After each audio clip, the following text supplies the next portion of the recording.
Sa iba pa mga balita mga kabrigada, kinumpirma naman ng Philippine Statistics Authority or PSA na walang Mary Grace Piatos sa kanilang records.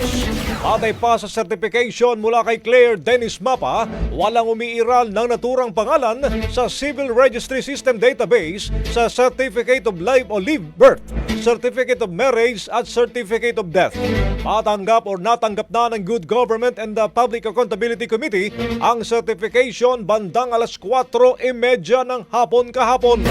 Pero kung merong karagdagang impormasyon gaya ng mga magulang ni Piatos, maaari niyang suriin pa ng PSA kung available ang civil registry document as sa database. Mapabatid mga kabrigada na ang pangalang Mary Grace Piatos ay inilagay sa acknowledgement receipt mula sa confidential fund ng Office of the Vice President na kinukwestiyon ngayon sa pagdinig ng House Committee on Good Government and Public Accountability.